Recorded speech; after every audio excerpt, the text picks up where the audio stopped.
I don't know. I'm making this up as I go. Hello, everybody, and welcome to the Take 3 Productions Indiana Jones and the Dial of Destiny spoiler review. I am your host for this review, Matthew Kearns, and if you can't tell, I'm a rather big fan of Indiana Jones. Joining me tonight is Mike Kaye. How How's you it doing, going, Mike? guys? I'm excited to talk about this movie. And of course, you know him, you love him. He's the guy you see week in and week out on this channel, aside from me and Abe. Who am I kidding? You guys don't watch our show. So he's the only guy you see on this channel. Malcolm Lay, how are you doing, sir? I'm doing good. Just getting can't wait to talk about the set. So Yeah, so as I said, we're talking about Indiana Jones and the Dial of Destiny. This will be a spoiler review, but don't worry, we will be giving non-spoiler thoughts for the beginning before beginning spoilers. So if you just want to hear our general thoughts on the movie, you can do that, and we will let you know when we start spoiler talk. But before that, I want to just get everyone's feelings on the series pre-Dial, the quadrilogy of Raiders of the Lost Ark, Temple of Doom, Last Crusade, and Kingdom of the Crystal Skull. Mike, I'm going to go to you first.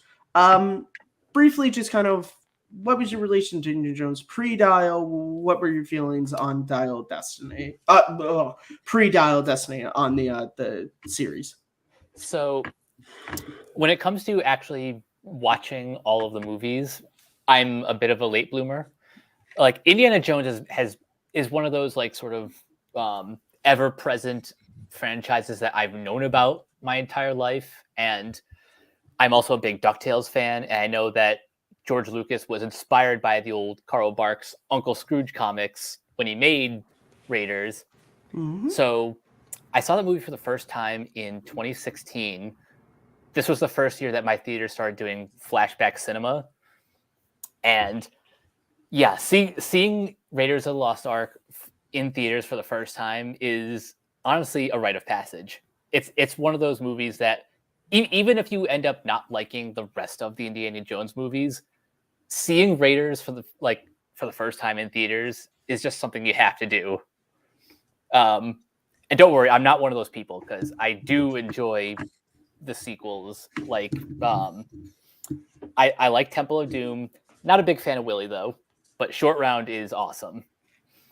Last Crusade is actually my favorite of the sequels at least, but sometimes it creeps up there of just my favorite Indiana Jones story.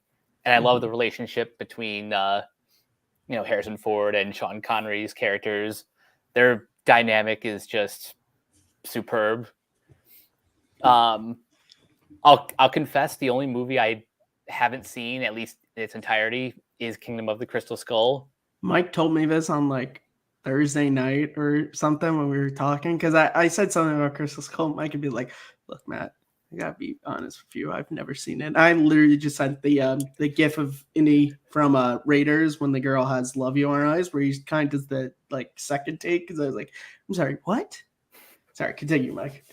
Don't worry, I will do that before I revisit Dial of Destiny, which we'll get to our thoughts in a moment. But outside of like the films, something else I think is honestly pretty underappreciated is the Young Indiana Jones Chronicles. For those who haven't seen it, the film version of the show is on Disney Plus. That's actually just to intercut with you. That's the only version you can find now, because in the 90s, for the home video release, George Lucas took 2 episodes that either were connected or slightly. He filmed some new stuff. So since the 90s, that's the only you can't find the original unless I guess you have a VHS recording. Sorry, go on. I was just gonna say, like, that is very par for the course with George Lucas, where once he makes like some revisions to his previous work, it's like that's the only version you're ever going to get. But leading up to Dial of Destiny, I watched the episode Mystery of the Blues, and honestly, it was a lot better than I was expecting. Like I don't really have the nostalgia for the Young Indiana Jones Chronicles, but what's cool about this episode is it's completely unedited, unlike some of the previous episodes of this new version. Oh, Disney Plus. Yeah, but also it's just really cool to see a young Jeffrey Wright, and also Keith David's in there. Like there's a couple other cool early guest appearances, and also That's the entire show, by the way. I know you haven't seen it, but that show is littered with people who will become people. Like Daniel Craig's in an episode, Elizabeth Hurley, like what's her face, Mask of Zorro. Banderas. No, the female. Catherine Zeta-Jones. Yeah, she's in it. It's crazy how many people who became people are in that show. But yeah, I definitely think you guys should check this out if you haven't. And I'm going to go back and start the whole series from the beginning because Mystery of the Blues is so good, and also Harrison Ford for reasons I'm still not sure why came back to reprise Indy just for the bookends of this episode because he loves this character. That's why he did it. He did it, and also because they let him shoot it on his ranch. Oh, okay. That's why. But I never really found out why specifically this episode. Is Harrison Ford a fan of jazz? I think it's probably was just a timing thing in the story they designed that they were just like, this is the one we're going to use Harrison for. It's probably just a timing thing in the sort of outline of the show. Do you have anything else you want to say about the series pre-Dial? Or the last thing I'll say is the first trailer for Dial of Destiny is one of those that has been stuck in my head forever because of a certain line that John Rhys Davies says. Yep. Malcolm, same question to you. Pre-Dial, what was your relation with the quadrilogy, and what were your feelings on Indiana Jones? First of all, Young Indiana Jones may be on Disney Plus in America. It's not on Disney Plus for me. Sorry, New Zealand. But yeah, I honestly can't remember when I first saw Raiders Lost Start. It would have been on TV at one point, maybe around the time when Kingdom's Crystal Skull came out. I don't know, but like it's one of those ones. Like, there's not really a movie in this I hate. Like, I like them all. And before I went to see Dial Destiny, is like we had no internet, so it's like, you know what? I've got the physical media of the Indiana Jones series. I'm going to watch them all before, because I really had nothing else I could do realistically. Unless I was going to waste all my data on my phone. But that aside, but I like them all. Like, I'm one of the weirdos that actually really likes Kingdom of the Crystal Skull more than Temple of Doom. And it's just one of those ones, like, I vibe more of that story of the whole sort of legacy and all that they did thing, because like I really enjoyed Marion. I really enjoyed Marion Ravenwood as a character, and so I think it's just maybe a case like they replaced her with this really annoying character of Lily in Temple of Doom, which I really hated. And then they replaced her with a Nazi. I didn't mind that too much because they brought her back in Kingdom's Crystal Skull anyway. But it's just one of those. I'm glad Malcolm completed that, because the way he was saying is like, I didn't mind that also was a Nazi too much. She talks in her sleep. Sorry. Yeah, I mean, but it is what it is. Like, I just really like them, and I just think there's a really fun adventure movies, and yeah.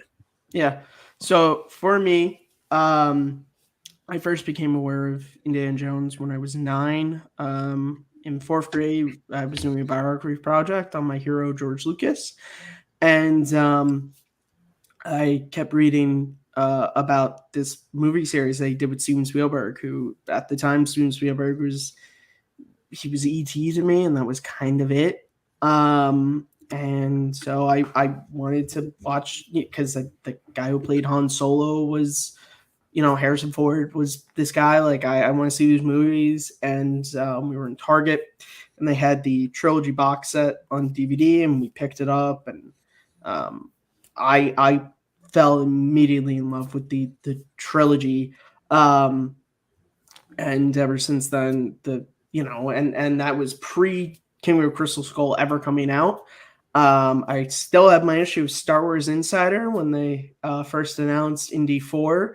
And I was so excited, and I was, I was 10 when Crystal Skull came out. I saw it in theaters with my dad and my brother. And I still remember some of my favorite movie theater experiences, and it just had the biggest smile on my face.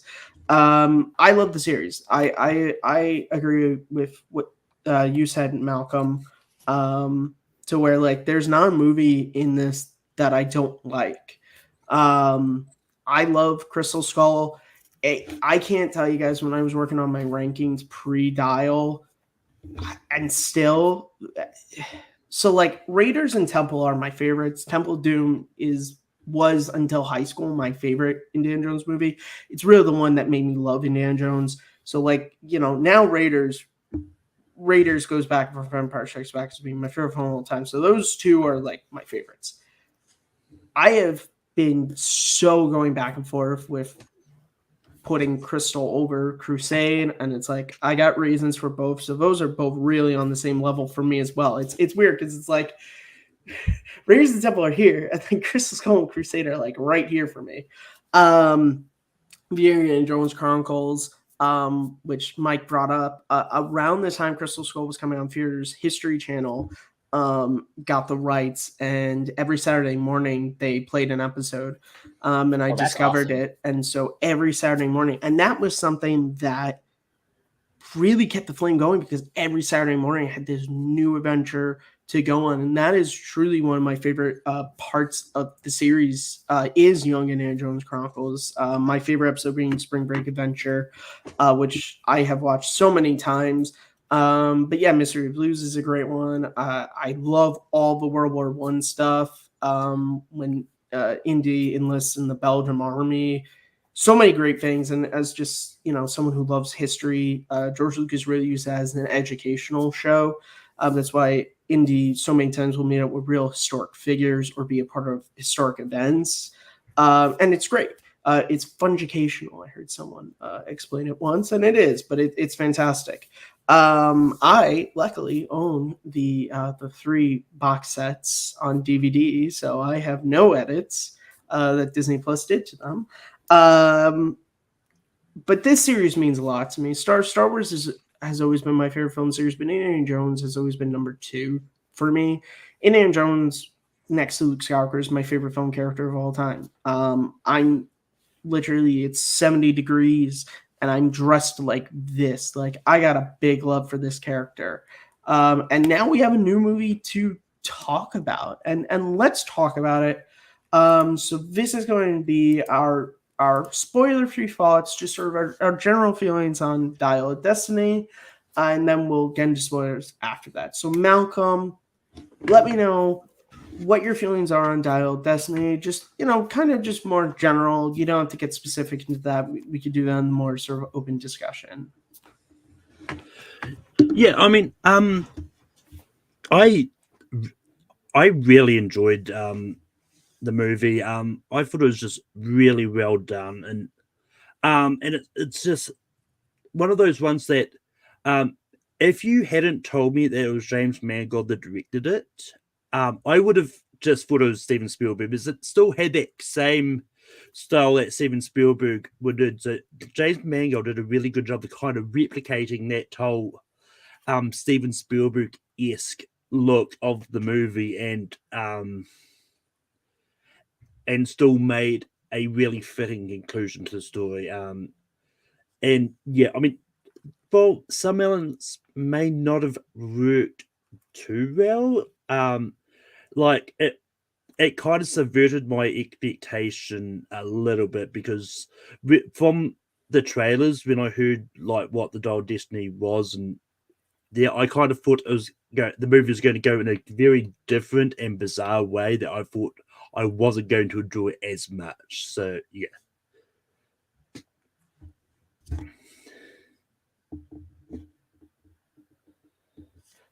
Matt, you're muted. Sorry. Thank you. I thought I unclicked it before I started talking. We're all guilty of that, aren't we? So I really loved the opening sequence. Like I really did. It really got me into the movie.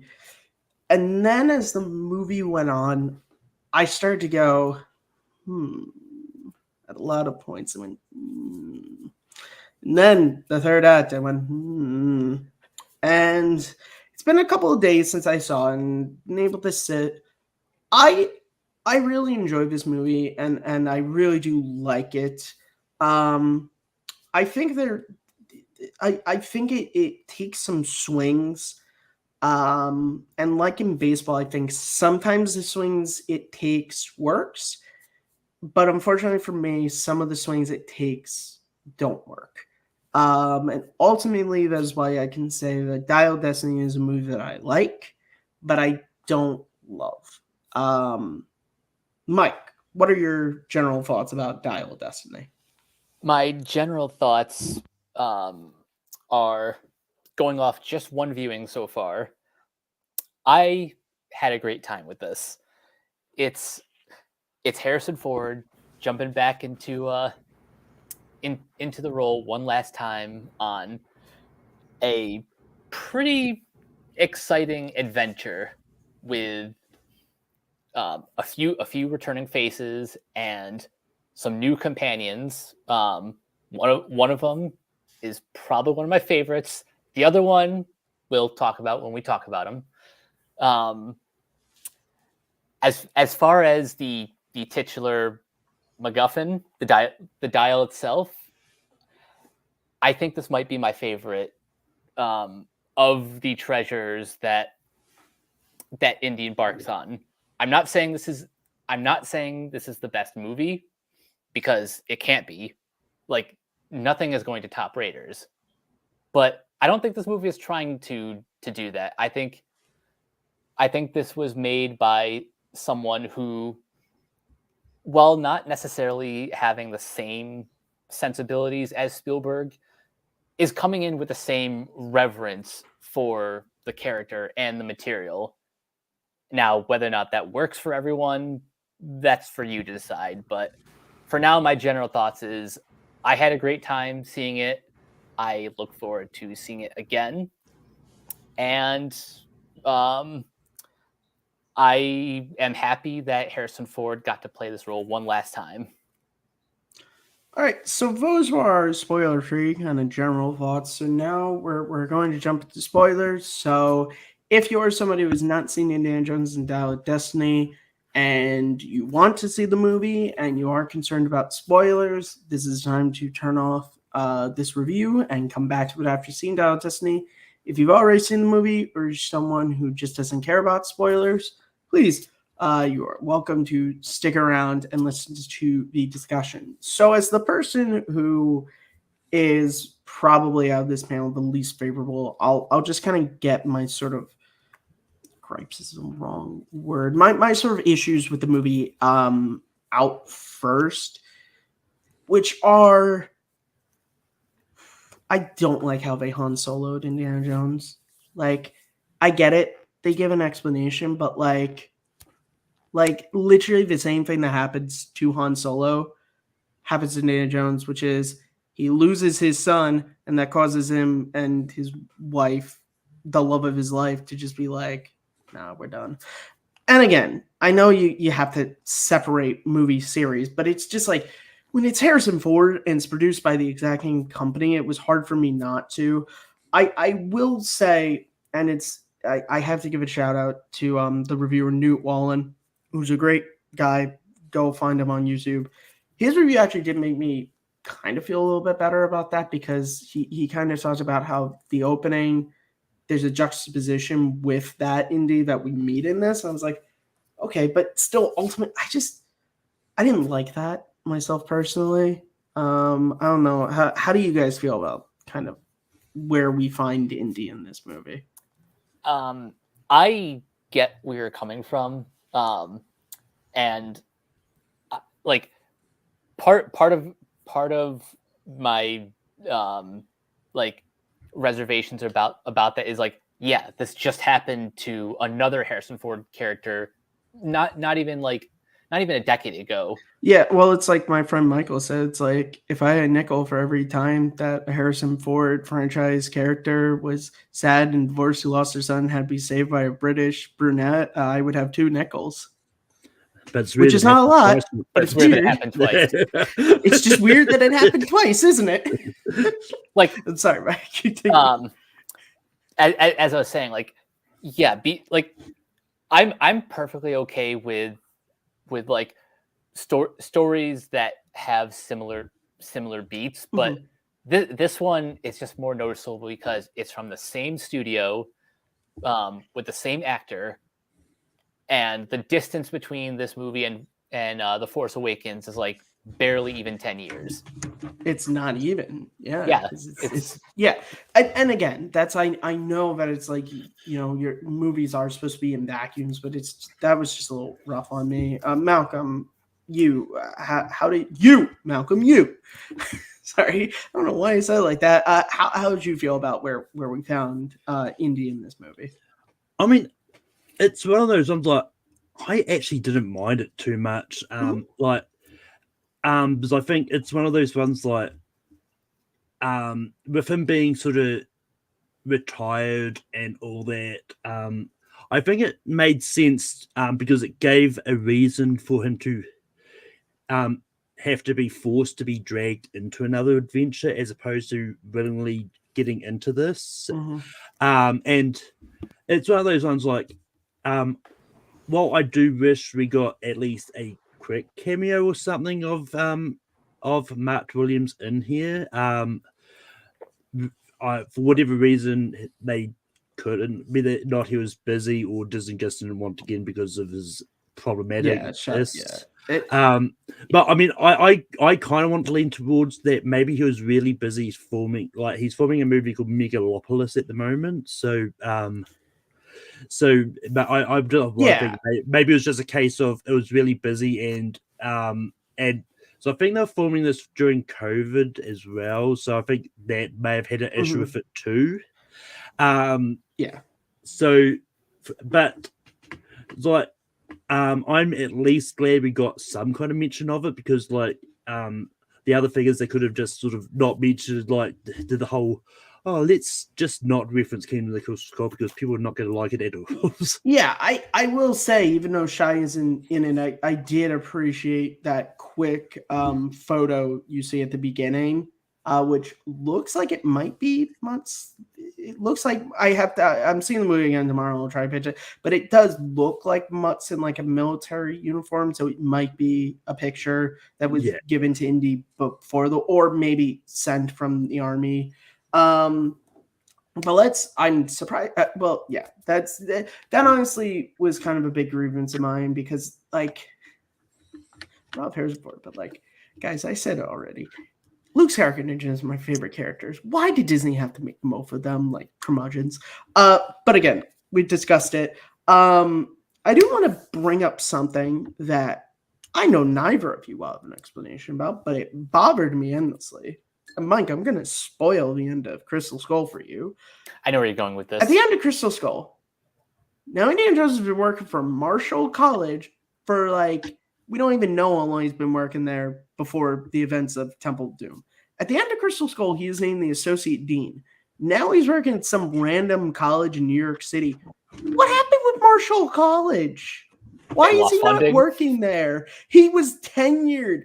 He was the associate dean. What?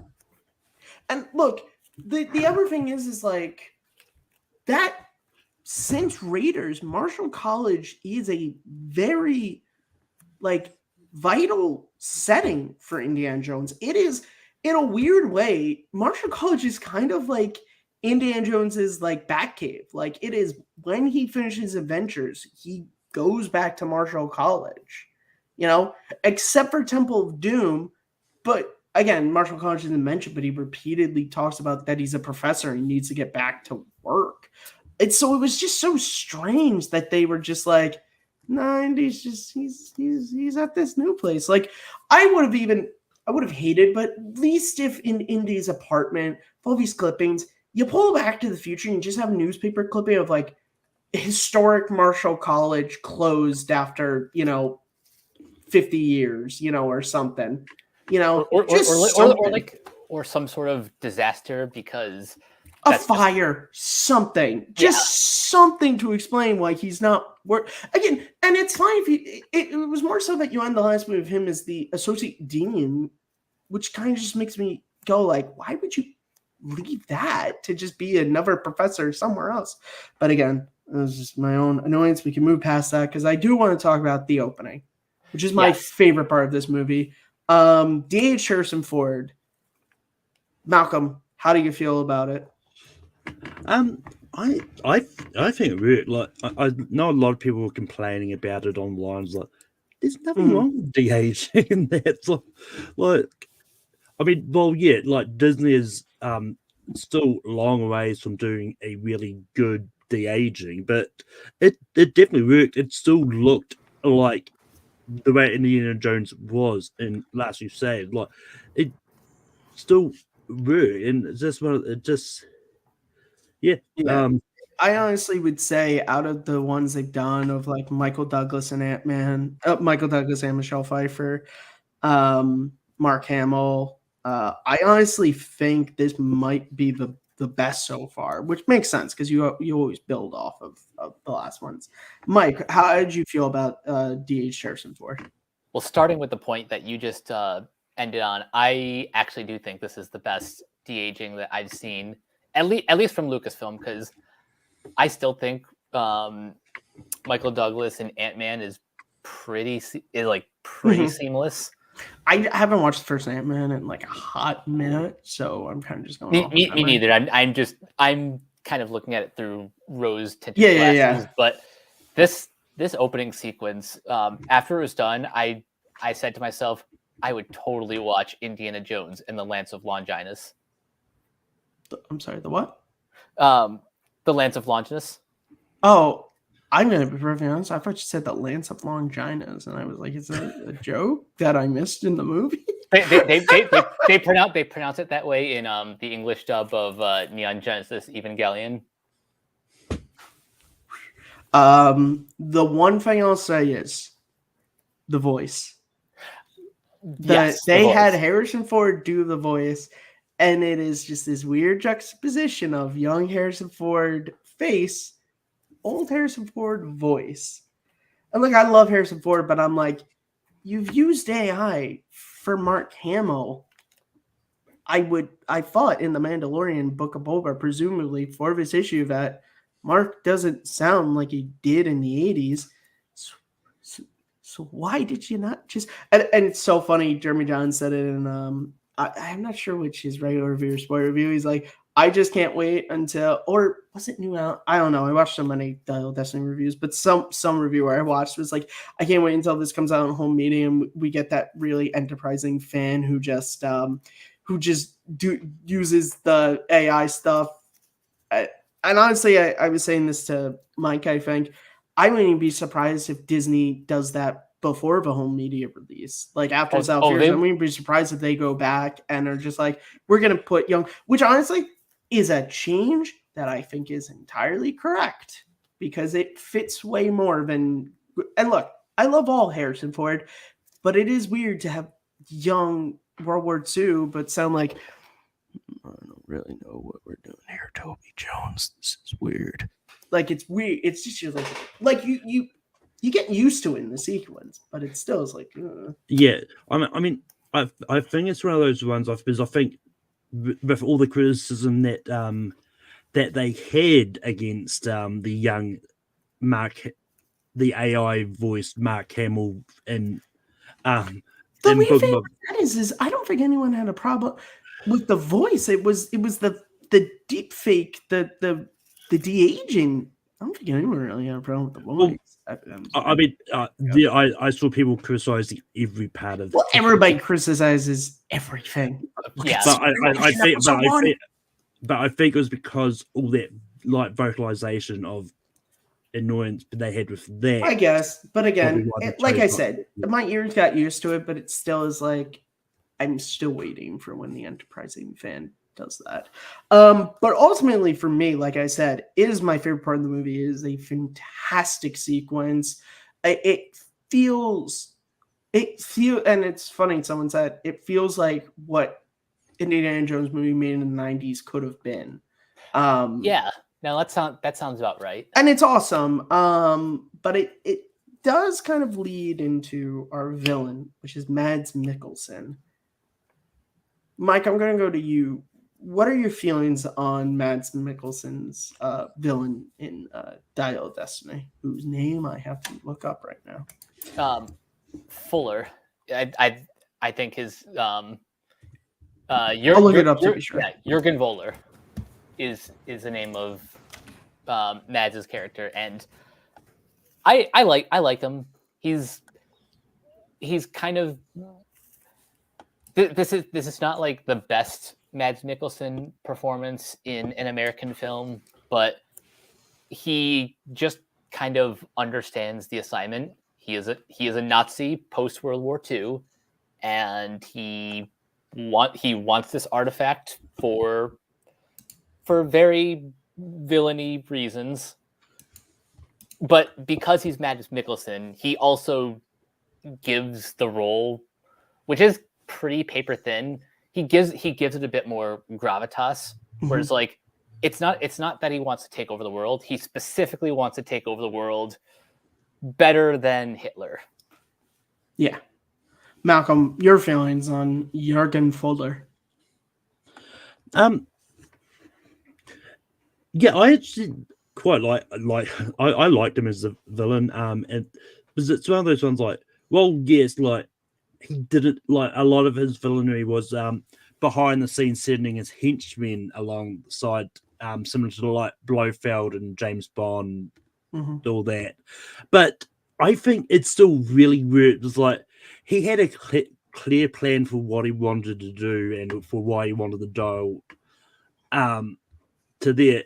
And I just thought it was just really entertaining how it all backfired on him because he didn't have the historical knowledge that he needed. Yeah. I'm sorry. I like Mads Mikkelsen as an actor, but his character was just okay. But in a series that has such great memorable villains, you just have one that's like look, Irina Spalko. You may not love her, but I gotta tell you, since 2008, I haven't forgotten her name is Irina Spalko. I saw this movie on Thursday, and I forgot his name was Jurgen Voller. Like, that is a thing. Ultimately, he's just a fine. I will say this. I like the historical reference his character has, which is this true thing of there were these scientists that were part of the Nazi party that when the Allied forces won, instead of America putting them on trial for crimes against humanity in the Nuremberg trials, they went, okay, we won't put you on trial, but you got to come help us with our space program. And they were like, okay, we'll do it. So I like that historical reference because that is a real thing that did happen. For all you who don't study your history, yes, is a true thing. They reference it, and it's funny because Toby Jones, they reference it in Winter Soldier as well. So that I liked, but the actual character, he was just so like plain, and it's like Belloc, like Belloc, and I think the other problem is Indy and Fuller don't really have that many scenes together. I think that's the other thing is the other villains, Indy has more scenes with them, and you're able to build up that like hero villain dynamic, whereas in this one, I didn't really feel it. But talking about new characters, we of course need to talk about Phoebe Waller-Bridge's Helena Shaw. See, I remember Helena Shaw. Malcolm, gonna go to you. What are your feelings on Helena? Yeah, I mean, this is one that I didn't know what to make, but it's just because I thought she was going to be like just a general side character that was going to spend a lot of time with Indiana Jones and similar to what Short Round and Marion and all that were in previous movies. So I like the fact they changed this. That is like a lot of them, like especially the first part of the movie is Indiana Jones chasing Helena down just to get keep us to try and get the doll the bag, but also keep her safe from all the other guys that are chasing her as well. So and it just added a little bit of a good dynamic, which I really enjoyed. And I mean, I actually really like Phoebe Waller-Bridge, and like I said in my review on Letterboxd, like if Lucasfilm ever did a spin-off movie of Helena as the main character, I would totally go see that. Same. All right, see, I'm gonna build off that because, and something else you said, Malcolm, before I go to Mike. So Indiana Jones has had some great companion characters in the past films: Sala, Marion, Short Round, Henry Jones Sr., Mutt Williams for me. But they've always felt like that. It's always been Indiana Jones and his companion. Helena, this is the first time to where I felt like they were like, so it's Indiana Jones and Helena, who you want to know a lot about Helena because guess what? We got some scripts working back here, guys. And that's not bad. It's just like, it was weird. It was weird that after 4 movies, you're just like, all right, Indy is the top dude, and then everyone else is down here, whereas this one's more like this. I like Phoebe Waller-Bridge, even if she is my least part of Solo. Sorry, I love that movie, but L3. But I don't blame her. She is an actress. She is very funny. I like her in talk shows. I haven't watched Fleabag, but any clips I've seen, it looks like a show that I really do need to watch. But it's weird. There were moments where I felt their dynamic work, and then there were other times in the third act to where it just felt off. And I can't really explain it. Again, this is a hard thing when like the other 4 movies I've seen, I can't even count. I've only seen this one once, but it felt off for me. But she wasn't horrible. I would say if we were ranking Indy's companion, she would be on the lower end of my list. But, you know, in a series that has so many great characters, someone's got to be on the lower end. But Mike, you said you would watch a spin-off with her, so that's got to tell me you like her character. Yes. What I like about her is the fact that she is more or less equal to Indy, and that's a dynamic I find a little bit more interesting than having Indy only be at the top and then everyone else is like a second fiddle. I like that he has someone to challenge him, someone to someone who has a different perspective on the world. And for this movie in particular, I think that's kind of important. As the world is clearly changing, so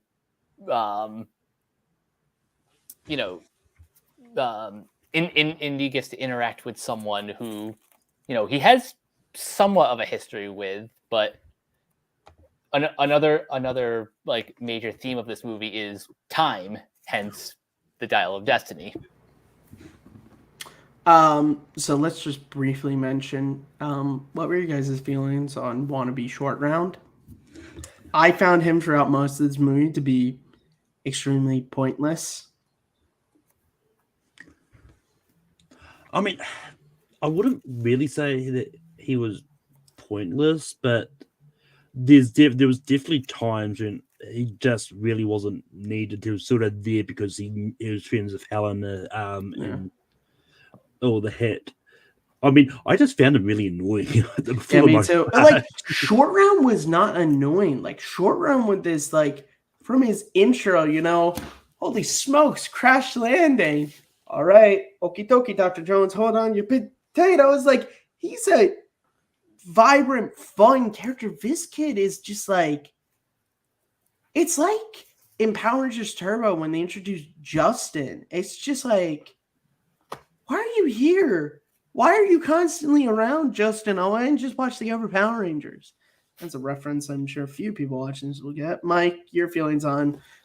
We're not even going to bother to Google this kid's name. Wannabe Short Round is what I'm calling him.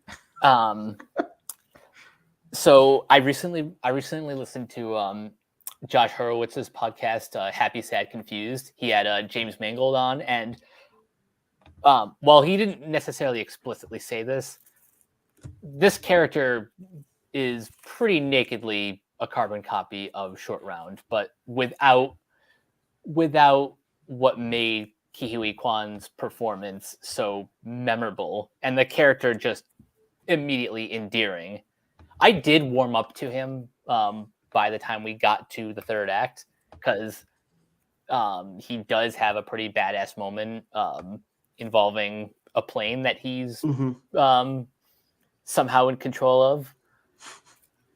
But even then, I mean, look, I'll say it. Look, I bought Short Round driving a car, so I'll buy a kid flying a plane. I do know it is far easier to drive a car than it is to fly a plane. I get it, but again, suspension of disbelief, which people it comes with the territory. Get to.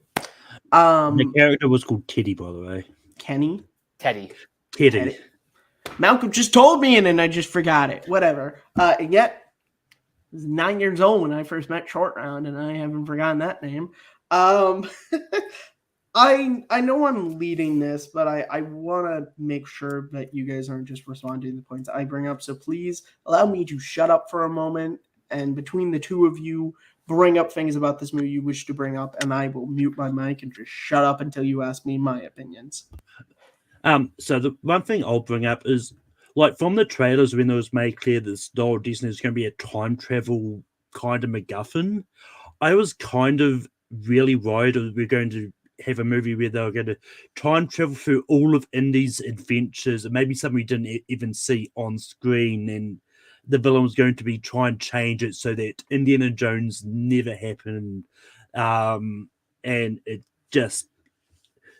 and it has to fix it out of the in-game way. But I was kind of glad they didn't do that. We only had a brief sort of time travel scene, which I actually think really worked for Indiana Jones' character, especially to bring it back to him teaching about it at the start of the movie, and just sort of like have him have this moment like, I want to stay here, and because just seeing this history from a history professor's point of view, I think really worked for this character to see how, if he was really tempted to stay in the past, and would he take it?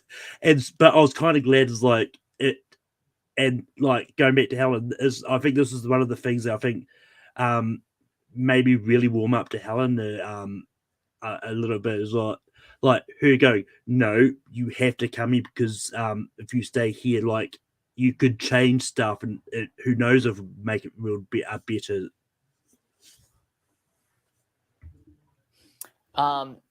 Yeah, just to jump off that, the whole third act, when they reach that point in time of the Battle of Syracuse, and Indy gets to meet the creator of the dial. Like, if you guys know me, you guys know how much I love time travel, and Back to the Future has been one of my favorite movies of all time. So anytime time travel comes up in movies like this, it like adds to the enjoyment factor. So I really got a kick out of that being how this movie ends, with probably one of the most insane climaxes involving the Battle of Syracuse and mixing in bomber planes that they confuse for dragons. That's the kind of silliness that I just live for. Yeah, and to add to that, I think it's always it's one of those things. Like, I like the fact they did the whole, like, it was supposed to happen kind of thing, because before they go back in time, like, Helena notices on the tombs, like, this is a phoenix, but you see propeller blades and like, Yep. and the fact that Army has the watch, it's like yeah, they're going to go back in time. It's going to be one of those things where they have to sort of go back. But Matt, what did you feel about the whole time travel in this? All right. This third act kind of killed the movie for me in a couple of ways. One, I will say, which I know is Joe Fang, but it was really noticeably CGI'd. And I didn't like that. For a series that is so practical to just like be, and I know it's during the day, which like daytime CGI is like, and that just sort of was taking me out of this. I'm fine with the fact that I knew they were going to have to travel through time because of the propellers, because of the stuff. I did like that they think it is a dragon, because what else could it be? There is literally nothing else it could be. I like that. I like in time travel when they understand that like there's nothing comparable. This is years and years before Da Vinci ever draws his flying machine. So like there's no concept of this anything. I like that. But then look, I brought it up already, but like one of my heroes, a guy who throughout my life was like this strong character who like I think of that moment in Temple of Doom when he has the Shankara stones and he hears the faint sound of the kid screaming and he goes to see what that is. He has to see that. And then at the end when him and Willie and Short Round are, they're free, Moram is gone, and Willie's like, let's get out of here. And he goes, right, all of us. And he goes back to his kids, like this strong character who was always just like, fight for those who don't have the strength for fight for themselves. It was really difficult for me to watch him just be like, just leave me to die here. Like, I just like, and I understand they set up his character from the beginning as not being the same dude, but just like it was hard for me to watch this character that like has given me genuinely, and I know people are gonna watch this be like, Matt's a fucking loser, but like some movie character from the 80s gave him strength, but like it did. And to watch this character just be like, just leave me to die here. It's like it was hard. I'm glad they didn't kill him because I thought they were going to. I literally sat there and went, Kathleen, if you make me watch both of my heroes die in the movies, I don't know what I'm gonna do. So it was rough for me. I'm hoping now when I see it tomorrow for the second time, and I know it's coming, I'll like it more. But that first time viewing, it was just this like, well, if he's giving up, what strength do I have to keep going? Like, it was hard for me. And I know that's just a personal connection I have with this character, but it's just like, I can't remove that for myself. I couldn't. I get where you're coming from, in that, when you have such a strong connection to any character that it's hard. It would be hard to let them go in such a I guess deflating fashion, as if this were to be where Indy is laid to rest. I'm also glad that was not the case. But something that I was talking about with someone else on Facebook earlier is like, I think one of their criticisms is the whole traveling back to the Battle of Syracuse thing happened perhaps a little too late, and they would have liked to have these characters spend more time in the past and maybe recreating the dial in order to get home. Yeah, I mean, I get that. No, I mean, part of me wonders if COVID never happened, like how different this movie could have been. Because I think if COVID never happened, like they may have had planned for this whole circus segment to be like practical and all that, like they would get it, but like because COVID was severely limiting to what they could film and how much they could film it weird. And even traveling other places, like I think it's just one of those ones like they had to do something to make it work. And I think to get something like this done during COVID, like I know they could have reshot something if they wanted to, but yeah. Yeah.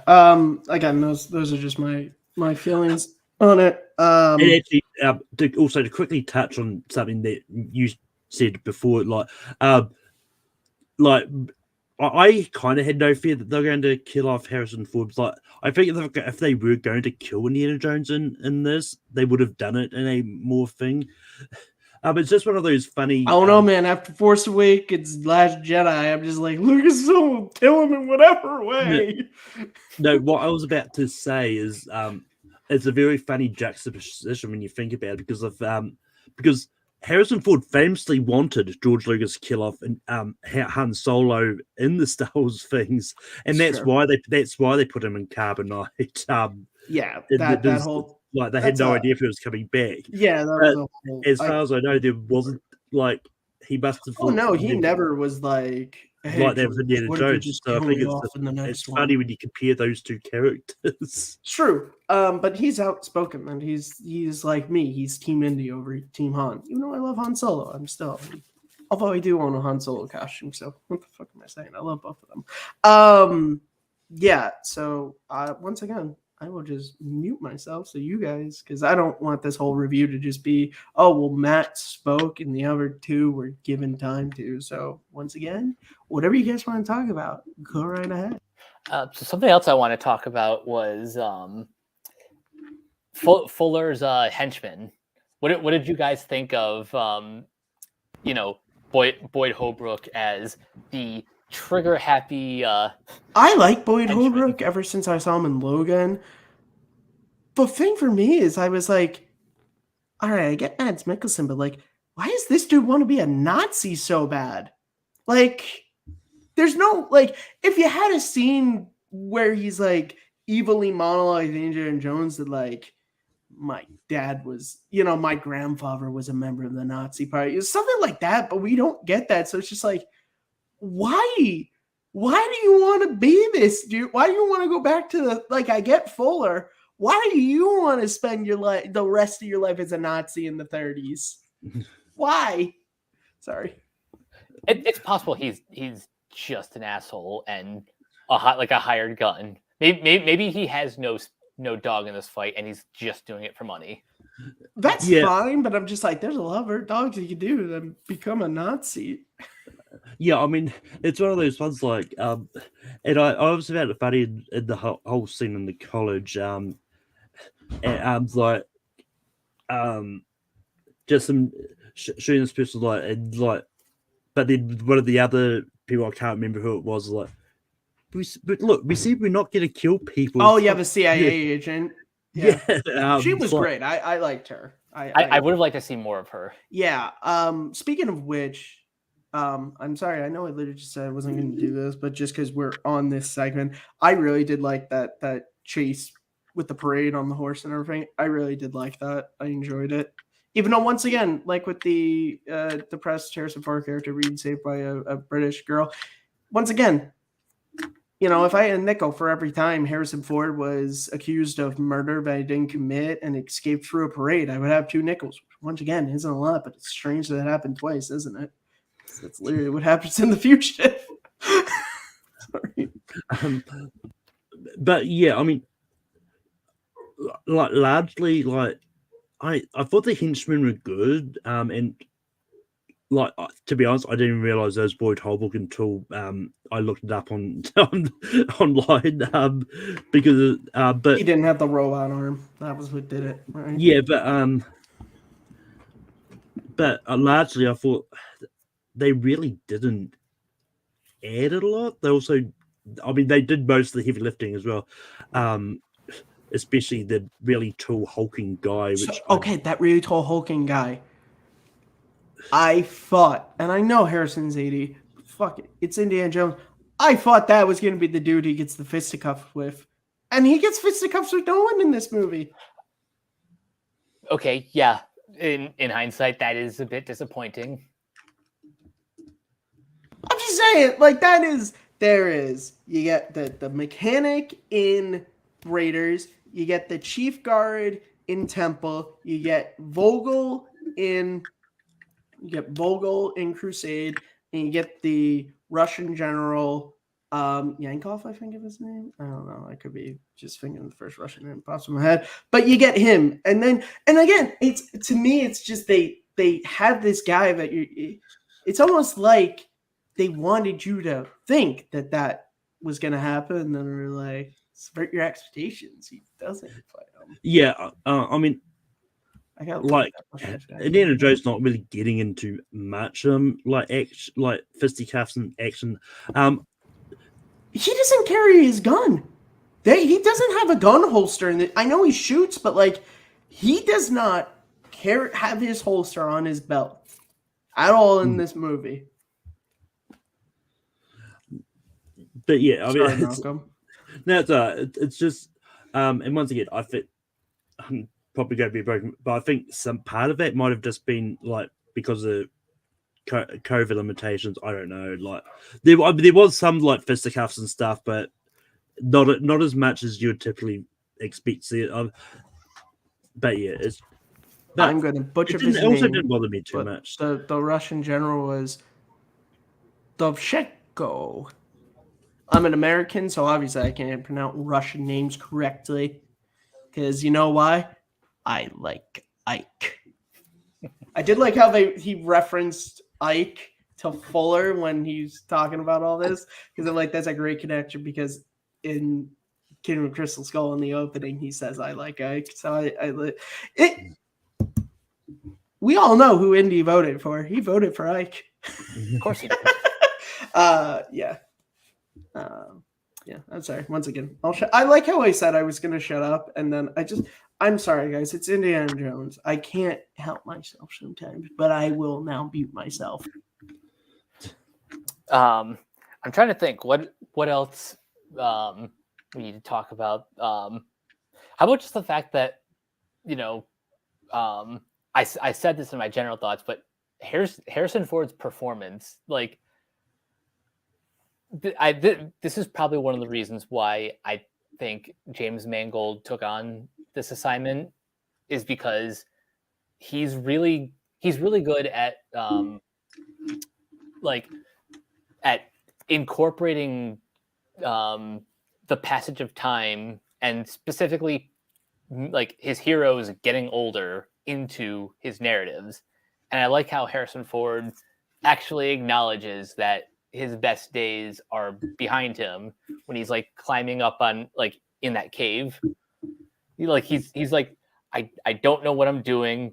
My body's all locked up and I've had my heart ripped out. Like drink the blood of Kali Ma. I've been shot 9 times, once by your father. I've been tortured with voodoo. I loved that entire thing. Sorry, once again, shutting up.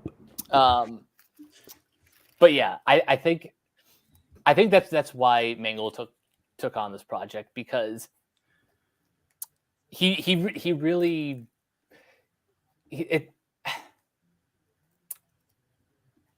I think because Harrison Ford knew that this was going to be his final performance, like they probably wanted a filmmaker who used that and like incorporated it into the narrative as opposed to this just being just kind of a random Indiana Jones adventure that just happens to be at the end of his life.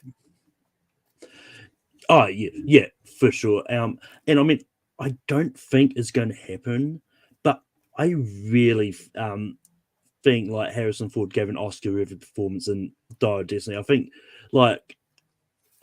there's a world where he could get nominated for Dial of Destiny. I don't think it's going to happen just because the Oscars don't really go for adventure movies too much, and I don't. But in saying that, they have subverted expectations before, so I wouldn't be surprised if it happens again with Harrison Ford. Yeah, I'll jump off that. So Harrison Ford is my favorite actor of all time. Indiana Jones is my favorite character of his. For all the faults I have with this movie and of the writing of Indy, Harrison plays it so well. He's my favorite actor of all time, and I will say, Malcolm, it would give me nothing but pleasure to see him nominated for this. And the scene when Helena asks him if he had the dial, where he would go, that explanation of Mutt joining the war, like, he did to piss me off. Like, and you see him trying to hold back the tears. Harrison Ford, is very vocal about it. He's not really a super big fan of Star Wars. He liked having Harrison Ford. I think he liked making them, but I think he hasn't liked for 40 years being constantly asked questions about that universe. Whereas Indiana Jones, he really enjoys that character. And I think he was one of the big reasons why this movie got made. And he really did bring his A game to it. I loved him all throughout it. I thought he was, again, even in that part in the third act that I don't like, he still played it very well. But yeah, that whole speech about Mutt and losing him and what that did to him marrying, once again, you're right, Malcolm. For as much as they've subverted expectations, they weren't. I would love it, but they're probably not because What I was about to say on the other side thing, they have in the past nominated someone, but even though they don't say it, a lot of people know it's like, oh yeah, it's not so much for this performance, it's for his the career, the generational Oscar, yep. as they were, the Pacino's in Scent of a Woman, the DiCaprio's in The Revenant, the Sean Connery's in The Untouchables. Which, funny enough, Angela Bassett is getting the honorary Oscar next year. But this is not Gone with the Wind. Well, Malcolm, stop plugging your own here. I'm kidding. I'm sorry. One more thing I'll say about that before moving on to something else is the reason why Harrison Ford won't be nominated is because this is June. Well, yeah, we're at the end of June, and so many more movies will have been out by the end of the year.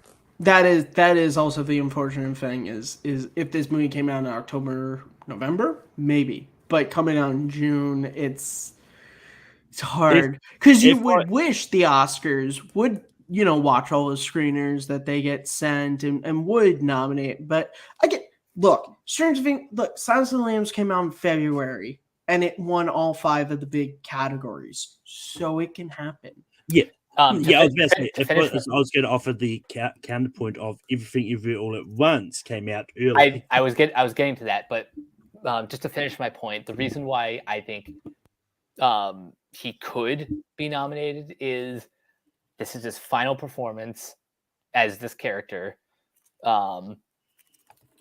I'm going to assume that was the reason why Disney took this to the Cannes Film Festival, because they wanted to celebrate Harrison Ford's tenure in this role by taking photos on the prestige red carpet in France. And yeah, so the reviews that came from that festival were not great, but ultimately I think that was just the wrong audience, and people since then have been a little bit kinder. Now, of course, there are still going to be those who genuinely didn't like the movie, and we've even talked about some of our own issues with the film.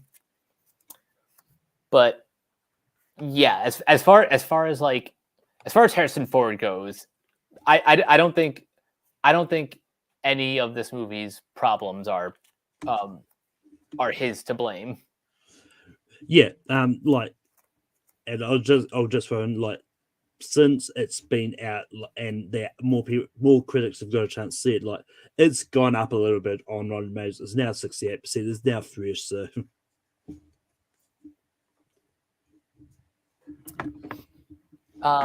Any other points that that haven't been addressed? Well, I think the last one I'll bring up, because none of us talked about the tuk-tuk chase. Oh yeah. But I think this was a really fun action sequence. Just see them driving around this tuk-tuk. I know a lot of people drawing comparison from some animated movie called Ted Jones or something, where apparently the same thing happened in that. But wow, Indiana Jones specifically referencing some previous existing adventure film.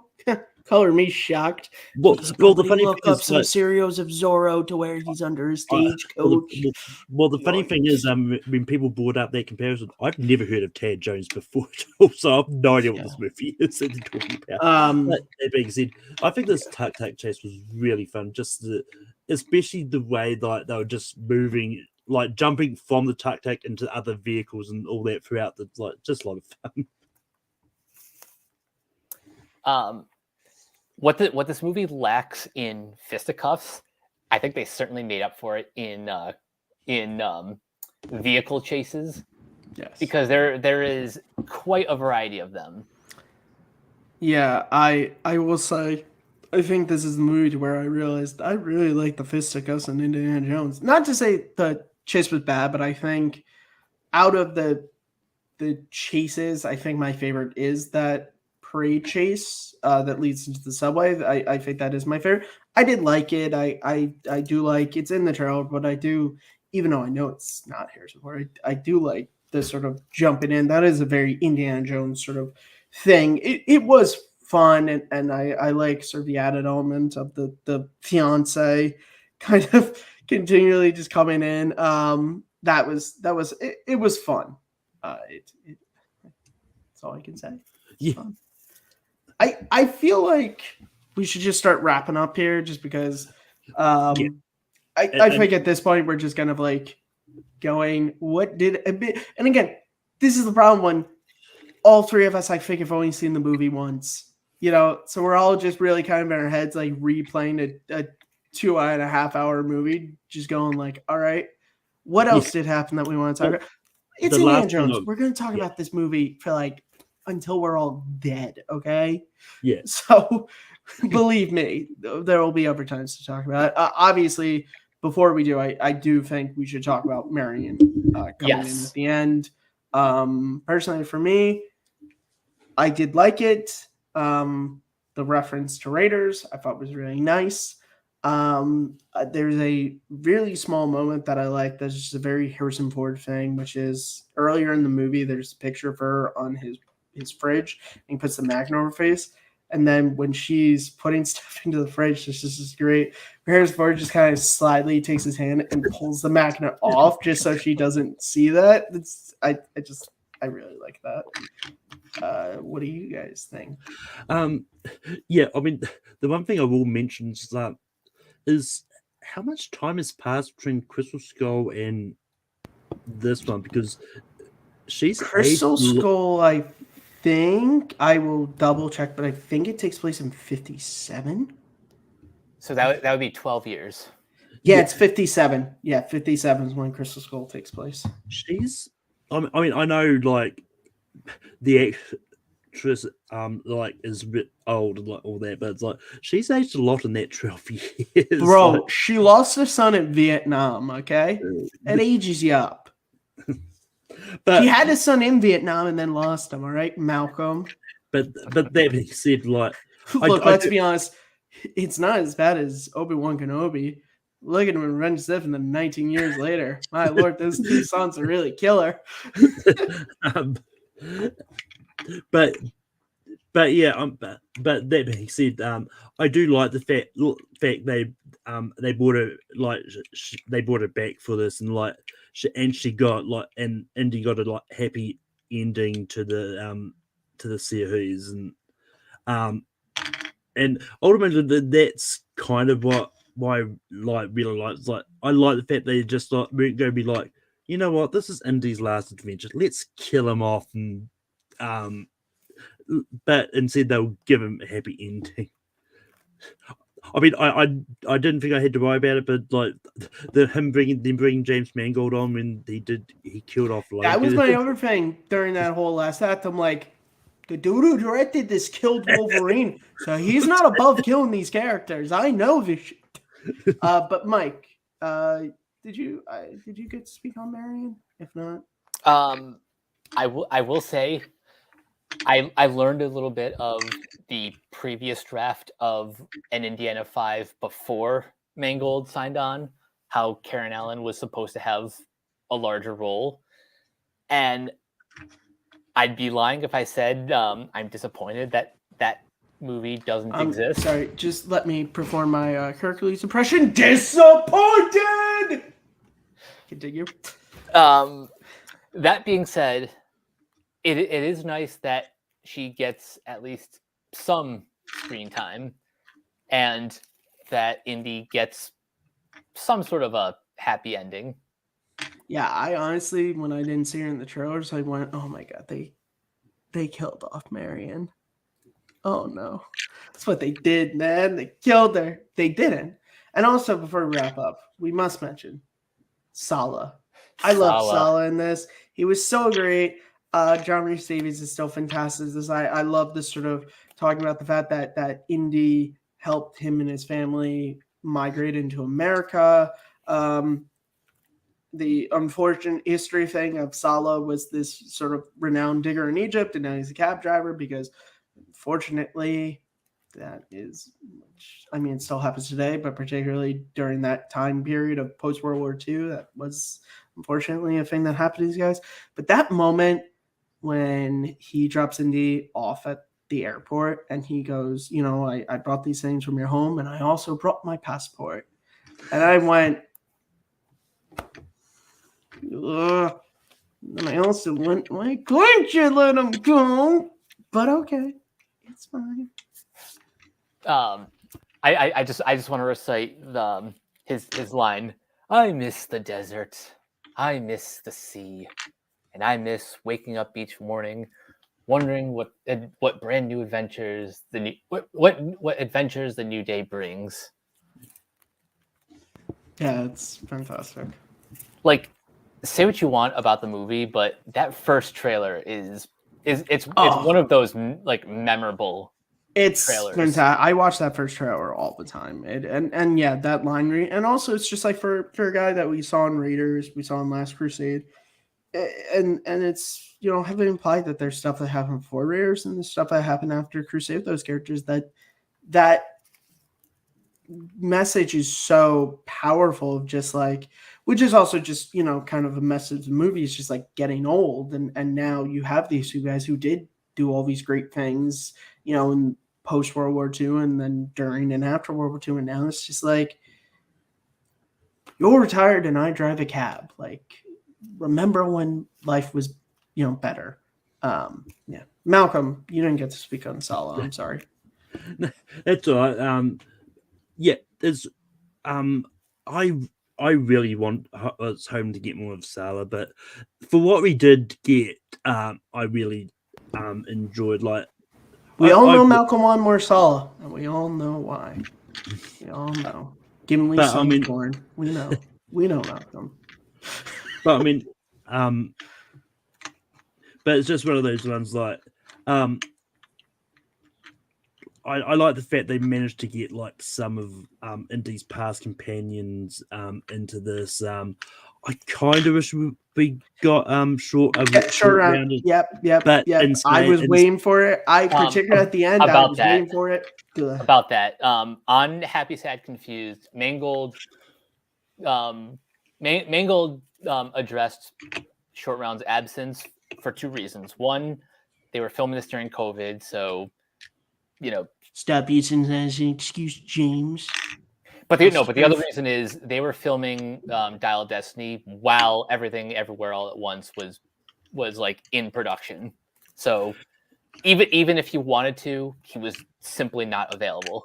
Yeah, I figured that was going to be the bigger case, and I mean, let's face it, like he kind of made the correct choice to continue doing everything once apparently. Yeah, no, of course he did the role that got him his Oscar. Of course, yes. he made the correct choice.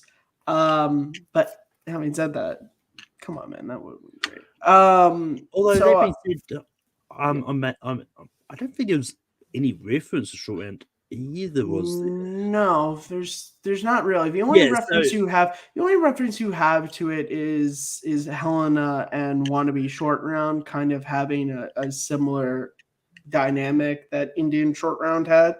It's the only slight reference you have, and that's more referential to the previous series, not a very called out reference. Yeah. But yeah, so I was kind of hoping there was some kind of like mention of them at least, but it is what it is. Like you can't fit like everything into. Yeah, it's unfortunate. I do just want to mention ever so briefly before we start wrapping up. What the hell was the point of hiring Antonio Banderas to have him for like 2 seconds in this movie? Like, not only did they hire him, they gave him a thing. He's the best. He's got the like gimp leg, like all that. And then I'm like, well, they just kill him. Like, he's even on the poster too. Yeah, he's on the post. I'm like, well, that just kind of seemed a little pointless, isn't it? For a character who wasn't in the other movies, like to just be like, here's this character. Here's some stuff about. He's dead. Shoot. Okay, one last thing before we wrap up. I don't think we really touched on Toby Jones's character much. Yeah. Well, he's good, but he's not. I thought he was going to be in it more, honestly. Same.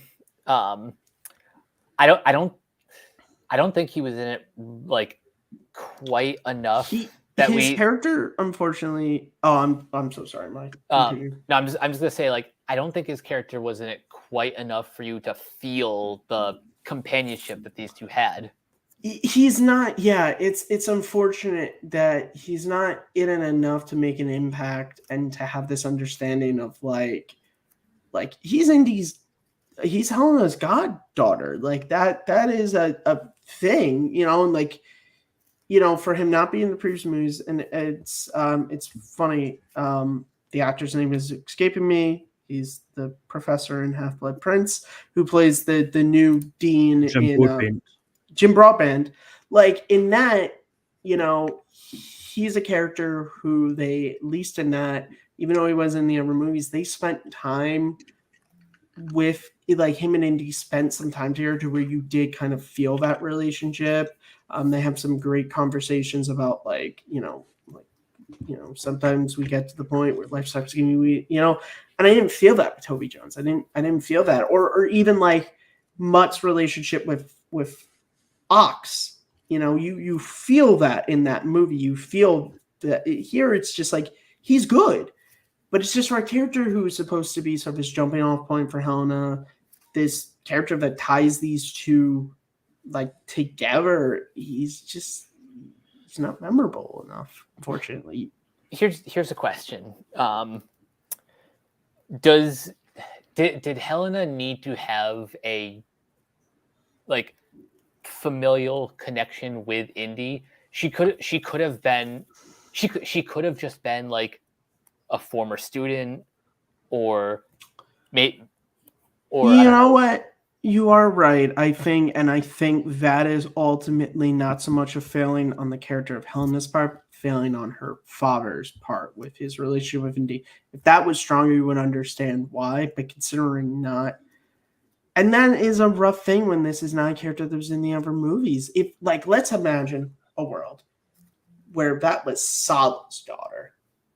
You, as an audience, know Salah, and you could understand why Salah would make Indy like a godfather of one of his kids. Like, you would understand that because we had 2 movies where you saw and you felt that relationship. Whereas here, again, I love the opening, but I never felt that. Like, honestly, I felt more of a relationship between Indy and Mac in Crystal Skull, of these 2 guys who went for the war together. I felt that far more. Yeah. Maybe they shouldn't have killed Mac off in such a weird way in Crystal Skull, and then that could have been Mac's daughter. That could have worked. Yeah. I mean, no, Mac tripped, and then he was just like, all right, I love Crystal Skull, but watching that, I was just like, that doesn't make sense. I'm sorry, Malcolm. Yeah, I mean, no, it's one of those ones I think there needed to be some kind of connection between Helena and Basil for there to be a reason for Helena to want to sort of take the Dial of Destiny and all that.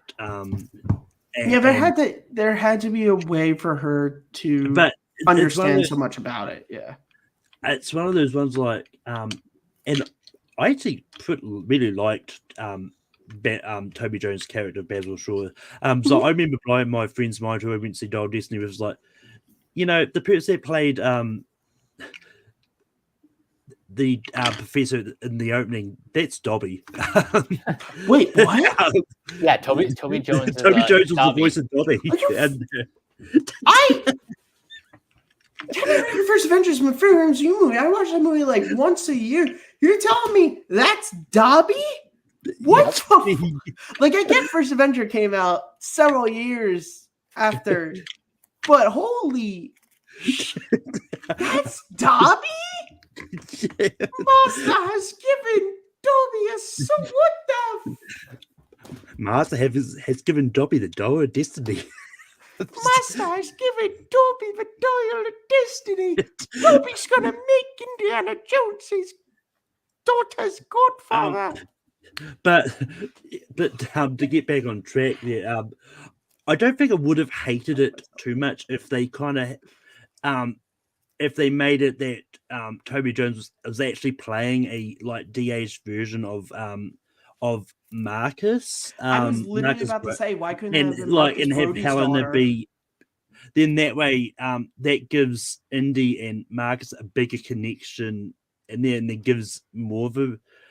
I think that might have helped a little bit more. As you were saying, I was literally just thinking that could have been so easily Marcus Brody's daughter.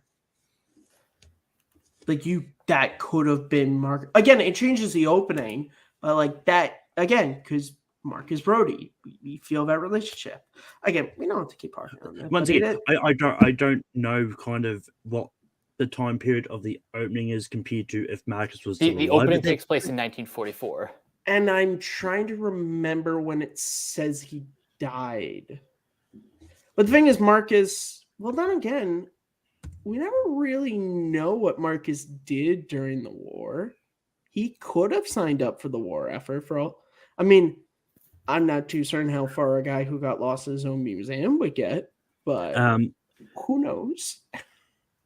So according to a Wikipedia page, I've found whether or not how accurate or not. Because there is a statue in Crystal Skull that does have the characters birth and death year on it. So yeah, so he died in 1952, so he would have still been alive at the point of that opening. Yeah, so that could have been. Look, me and Abe say this several times, but Hollywood, you really need to watch Take 3 Productions more. We would write your movies just a little bit better sometimes. I'm kidding, but I'm also not. Okay, so we've been having a great discussion, but I think before we just start getting cyclical and just kind of, like I said, randomly trying to pull things from a 2-hour movie that we all saw once, it's time to start wrapping things up. So, Mike, sort of your final sort of thoughts on Dial Destiny, and then where the good people can find you on the interwebs. All right. So my final thoughts are: if you were excited to see Indiana Jones, take all of the discourse, the critical reviews, put that aside, and just give the movie its time of day. You may end up loving it. You may end up hating it. I personally loved it, and I don't know when, but I'm going to see this again at some point in the near future. And if you want to hear more of my hot takes, you can find me on Twitter at CaptainK42. You can check out my quick thoughts on letterboxd.com/CoachK42. And you can follow Renegade Pop Culture on Facebook and Twitter at Ren Pop Culture. You can find us on YouTube, on Podchaser, subscribe to our Patreon at patreon.com/Renegade Pop Culture. Listen to all of our podcasts on Spotify, Apple Podcasts, anywhere you listen. And last but not least, everything can be found at renegadepopculture.com. Need an escape? So do we. And Malcolm, your final wrap-up thoughts on Indiana Jones and Dial of Destiny, and where the good people can find you on the interwebs. Yeah, I mean, pretty much similar to what Mike said. Like, if you love the character of Indiana Jones, like, if you enjoyed the movies, just don't like put too much attention into reviews going into it. Go see the movie for yourself and make your own mind up, because it's one of those ones, like, if you listen to reviews and just not see it, like, you could miss, and you watch later, you could be missing out on a movie you really love. Like, you'll be like, I wish I could have seen this on the big screen. But ultimately, like, it's my third favorite in the franchise for me now. And it's just one that I'm definitely going to go back, whether or not I go see it again in cinemas, because there's still a lot of movies I still have to catch up on. Is another thing. But you can find me on Take 3 Productions every Sunday. We host Rankin. Tomorrow we are doing top 12 scores from John Williams. And yeah, it's going to be a lot of fun. And you can find me hosting trivia over on Full Metal. So yeah. And for me, this is a movie that I liked.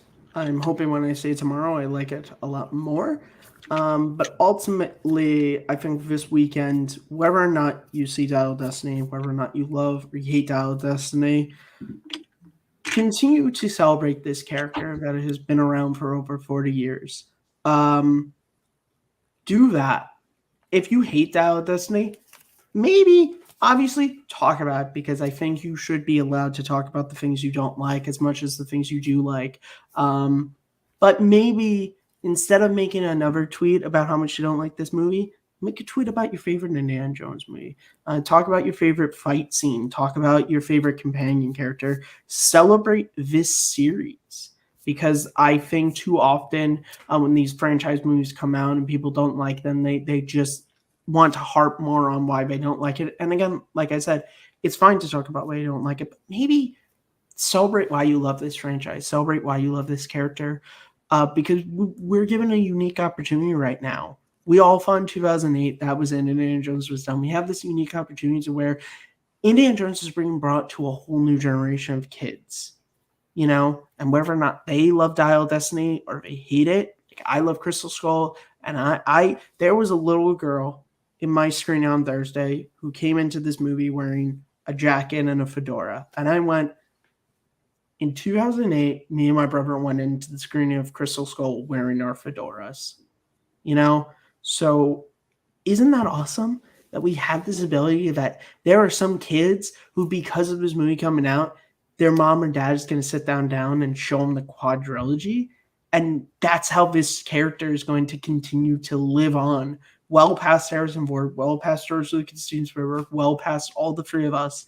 And that, I think, is the most important thing, because Indiana Jones, of all characters, is the one who always knows, celebrate your history, know your history, and Indiana Jones is now a part of history, as Belloc once once evilly put it when he was trapping on the Well of Souls, but it's true. And on that, you can find me at Kearns_Matthew on Twitter, MattMovies611 on YouTube, and right here as the host of Second Look. I am still working on maps this Speed Race. I really do apologize to you guys. I know I announced it several months ago, but this year has been, like the end of last year, a very difficult time in my personal life. And unfortunately, I'm not putting nearly as much stock into my pre-produced videos as I should. I will make that video. I promise you I will. Before, you will not see another pre-produced video from me before that Speed Racer video comes out. How I am hoping once I do that I will get into work on a King of the Crystal Skull video, because revisiting it, I have a lot of positives to say about that movie. You can also find me as the host of the Fandom Podcast, and as always, the almost seemingly weekly, even though we just missed a week, live podcast, So Chase and Nonsense with my buddy Abe Flores. I adore doing this podcast, me and Abe getting on, just having a ball, talking about whatever. So check that out. And please, if you enjoyed this review, please like and share around. Word of mouth helps us. If this is your first time at Take 3, please consider subscribing. Check out all the playlists of all the great videos we have on this channel.